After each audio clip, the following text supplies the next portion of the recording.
Spencer, the decade is over and we're into a new decade. It's not really been a very good decade for golf, and particularly this past year, 2009, has been a tough year for all of us in golf. Let's look ahead at 2010, and let's look ahead with some hope.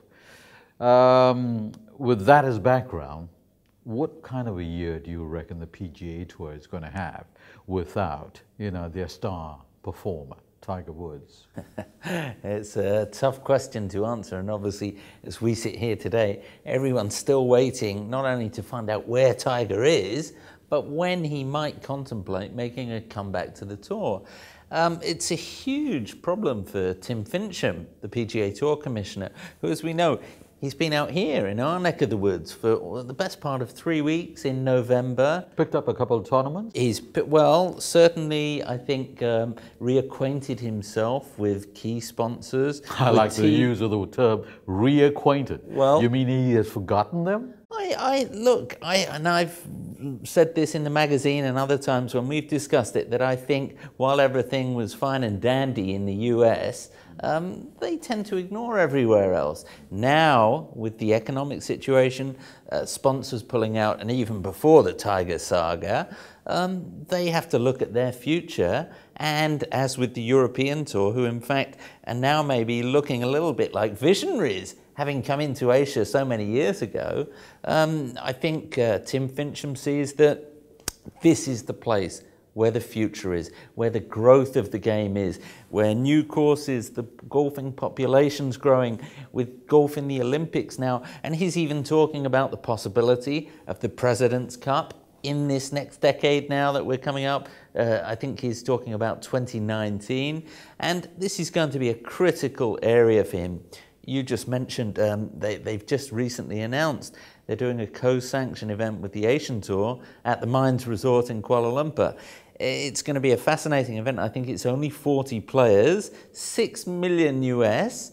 They still haven't confirmed a date, although we suspect it's got to be either side of the WGC, HSBC, which is in Shanghai.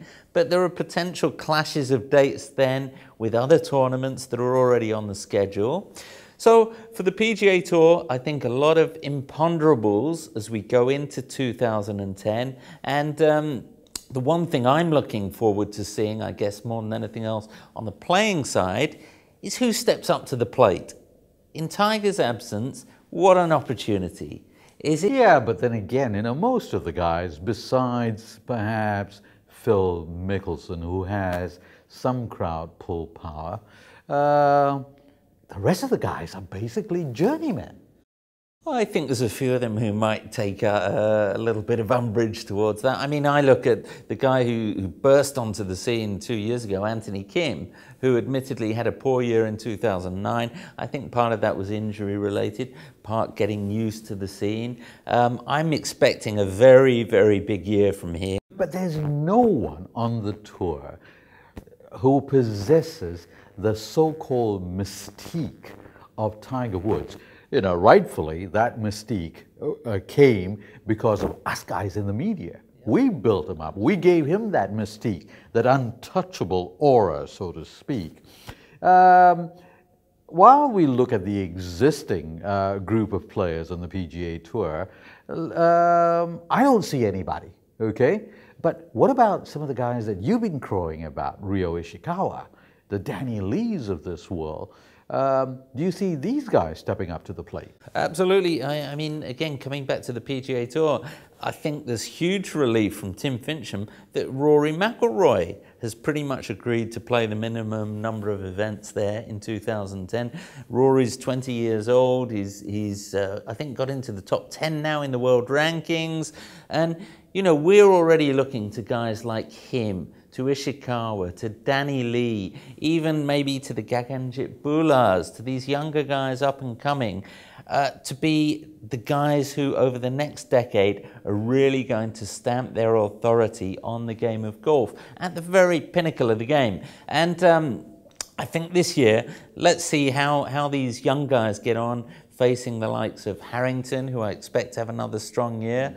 You know, is Mickelson going to actually be able to continue? He said very interestingly at the start of last year that he saw the next 5 years, up to I think 2013, 2014, as the real centre point of his career. He really felt he was coming into his prime.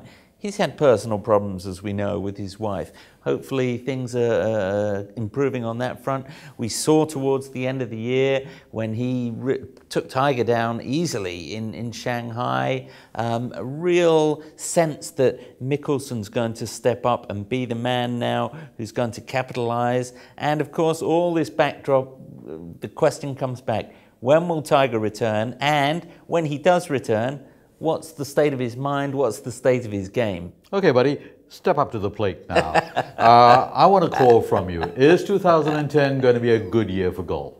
I'm very bullish about it, absolutely. And I think for Asia particularly, a very exciting year. You know, I've been looking at what's on the schedule for this year, and we're looking at over 100 professional events. And you know, if you take in the Japan Tour, the Asian Tour, the One Asia Tour, you know, we get into the Japan Ladies Tour, the China LPGA, and that's not even talking about the domestic tours, which are flourishing in India, in Thailand. I think this is going to be a huge year for golf in Asia.